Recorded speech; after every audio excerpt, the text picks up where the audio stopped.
Hello बच्चों, आज की क्लास में हम डिस्कस कर रहे हैं हमारी कक्षा 7 की गणित की वर्कशीट 13।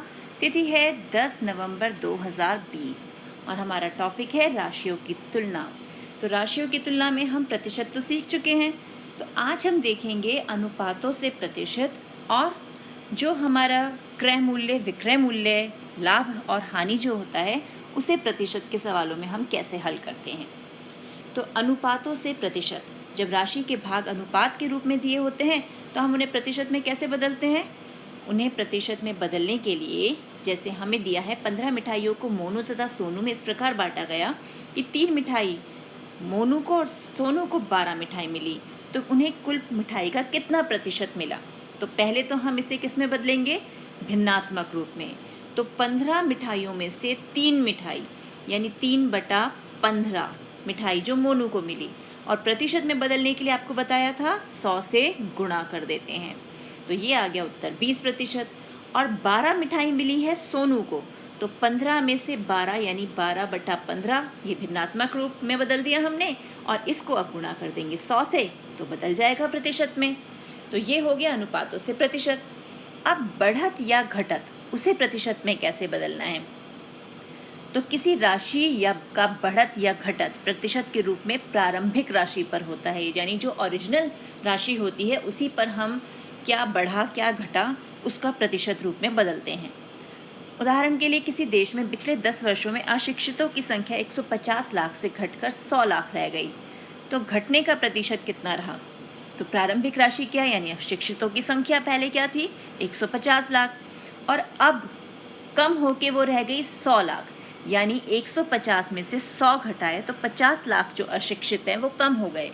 और जैसा कि बताया था कि 50 लाख जो है ये है हमारी घटत, यानी जो घट गए वो किस पे घटे हैं, प्रारंभिक राशि पे। प्रारंभिक राशि क्या है हमारी 150 लाख, यानी प्रारंभिक घटत बटे में प्रारंभिक राशि गुणा 100, यानी 50/150 गुणा 100, और उत्तर आ गया हमारा 33 सही 1/3%। तो इस प्रकार हम बढ़त या घटत को प्रतिशत के रूप में बदल सकते हैं। अब आता है क्रय तथा विक्रय। तो अब जो भी हम सामान खरीदते हैं, हम दुकानदार से सामान खरीद रहे हैं, दुकानदार फैक्ट्री से उसे खरीदता है, तो दुकानदार जिस राशि पर मतलब जिस कीमत पर फैक्ट्री से सामान खरीद रहा है वो होता है उसका क्रय मूल्य, और जिस राशि पर जिस अमाउंट में वो ग्राहक को यानी हमें बेच रहा है वो होता है विक्रय मूल्य। तो अब हमारे पास दो चीज़ें आ गई, क्रय मूल्य और विक्रय मूल्य। तो जिस मूल्य पर दुकानदार ने वस्तु खरीदी वह क्रय मूल्य कहलाता है, जिस मूल्य पर दुकानदार ने वस्तु बेची वह विक्रय मूल्य कहलाता है। तो अब इससे संबंधित कुछ हम नियम देखें।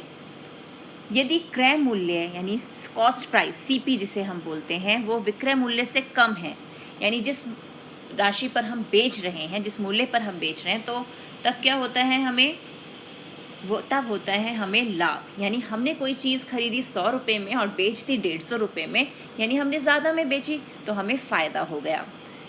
यदि क्रय मूल्य और विक्रय मूल्य दोनों बराबर हैं, यानी 100 में खरीदा 100 में बेचा, तब क्या होगा, ना लाभ हुआ ना हानि हुई, जितने में खरीदा उतने में बेच दिया।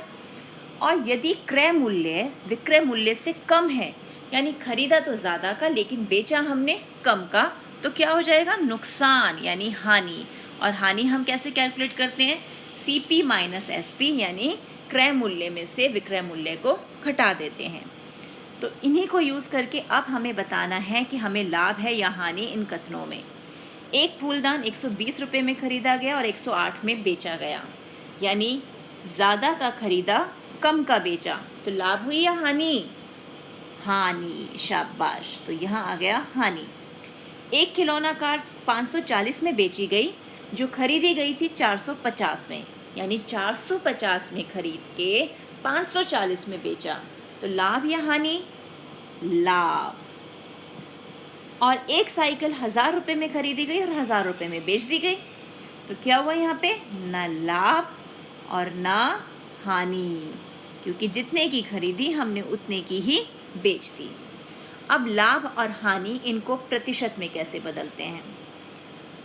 लाभ या हानि को प्रतिशत रूप में ज्ञात किया जा सकता है, दोनों ही क्रय मूल्य पर ही परिकलित किए जाते हैं। तो अब जैसे एक वस्तु 50 रुपये में क्रय की गई यानी खरीदी गई तथा 12% हानि पर विक्रय की गई और 12% के नुकसान पर उसे बेच दिया गया, उसका विक्रय मूल्य ज्ञात कीजिए। तो अब क्रय मूल्य यानी सीपी हमें दे रखा है 50 रुपये, हानि प्रतिशत 12 है, तो अब हमें निकालना है एसपी यानी विक्रय मूल्य। तो एसपी हो गया, अगर हम क्रय मूल्य में से हानि को घटा देंगे तो हमें पता चल जाएगा कितना है एसपी। तो हानि क्या है हमारी, क्रय मूल्य का 12%, क्योंकि लाभ और हानि क्रय मूल्य पर ही कैलकुलेट करते हैं। तो रुपये 50 का 12%, तो 50 रुपये का 12% यानी 50 का 12%। इसे हल किया तो हमारे पास क्या आ जाएगा, ये 5 एकम 5, 5 दूनी 10 और ये हो गया 6 यानी 6 रुपये। अब हम क्या करेंगे, हम हमारी जो क्रय मूल्य यानी सीपी जो है उसमें से इस 6 रुपये को घटा देंगे तो हमें मिल गए 44 रुपये, यानी विक्रय मूल्य आ गया 44। अब है उदाहरण 2। राशिद ने एक टीवी 9,000 रुपये का खरीदा, 12 वर्ष पश्चात उसे 6,000 में बेचा। राशिद का लाभ या हानि ज्ञात कीजिए। तो फिर खरीदा यानी सीपी क्रय मूल्य 9,000, बेचा कितने में यानी एसपी 6,000। तो ज़्यादा का खरीदा कम में बेचा तो उसे क्या हुई, हानि।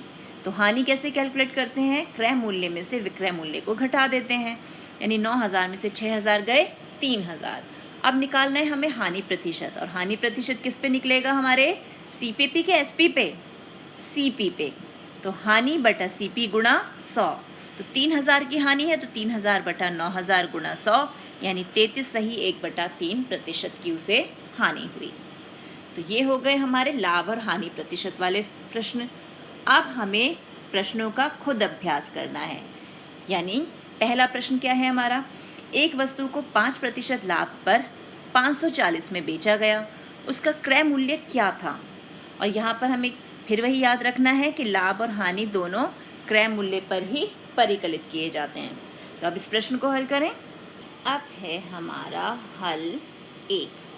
तो अब हमें दिया है, क्या दिया हुआ है, हमें वस्तु का विक्रय मूल्य दिया हुआ है, यानी विक्रय मूल्य बराबर 540 रुपये 540।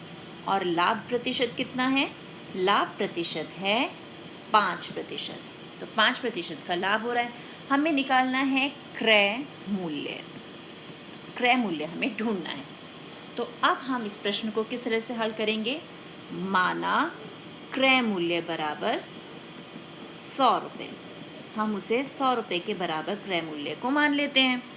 और अब हम लाभ प्रतिशत अगर देखें तो लाभ प्रतिशत, लाभ कितना हो जाएगा, 5% लाभ है, तो 100 का 5% यानी 100 का 5%, 100 और 100 कट गया यानी रुपये 5 का लाभ हुआ। जब रुपये 5 का लाभ है तो विक्रय मूल्य क्या हो जाएगा, 100 जमा 5 बराबर 105 रुपये।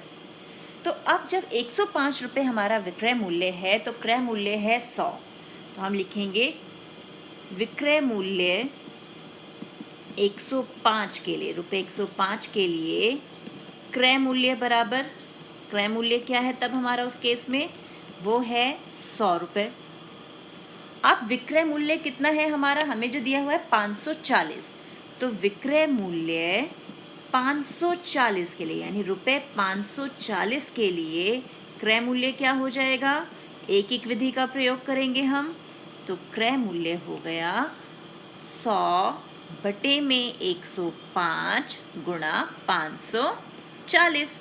अब इसे हम हल करेंगे तो हमारे पास उत्तर आएगा 514.28 रुपये लगभग। तो हमारा क्रय मूल्य क्या आ गया, वस्तु का क्रय मूल्य है रुपये 514.28। अब देखते हैं प्रश्न 2।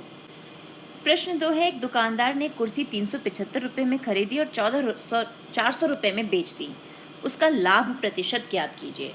तो अब हमें ज्ञात करना है लाभ प्रतिशत। तो कुर्सी खरीदी कितने में है, 375 रुपये में, और बेची कितने में है, 400 रुपये में। तो अब हम इसे हल करते हैं। अब हल 2। तो कुर्सी का क्रय मूल्य, सबसे पहले कुर्सी का क्रय मूल्य देखें। कुर्सी खरीदी गई हमारे 375 रुपये में, यानी 375। और कुर्सी का विक्रय मूल्य यानी कितने में बेची गई, तो कुर्सी बेची गई है कितने रुपए में, 400 रुपये में, यानी ये हो गए 400। अब हमें लाभ प्रतिशत निकालना है, तो सबसे पहले तो हमें लाभ निकालना होगा। लाभ कैसे मिलेगा हमें, विक्रय मूल्य में से क्रय मूल्य को माइनस करके। तो हमने विक्रय मूल्य में से क्रय मूल्य को माइनस कर दिया, यानी 400 में से 375 को घटाया तो हमें मिला 25 रुपये का लाभ। अब हमें निकालना है लाभ प्रतिशत। तो लाभ प्रतिशत कैसे मिलेगा हमें, लाभ और किस पे परिकलित होगा, ये क्रय मूल्य पे। लाभ बटा क्रय मूल्य गुणा 100। लाभ है हमारा 25, क्रय मूल्य 375 गुणा 100। अब इसे हल करना है, तो इसे काटेंगे। 5 पंजे 25, 5 सत्ते 35, 5 पंजे 25, फिर कटेगा 5 एकम 5 और ये आ गया हमारे पास 15। ये कट गया, और क्या कट सकता है, अभी आगे कटेगा ये 3 पंजे 5 दिया 15 और 5 दूनी 10, यानी 20/3% जो है वो आ गया हमारा लाभ प्रतिशत। ये हो गया प्रश्न हल, प्रश्न 2 का हल। तो आप इसी प्रकार के प्रश्नों का अभ्यास करना है अपनी एनसीईआरटी बुक से। मिलते हैं एक और वीडियो में, तब तक keep practicing and enjoy math.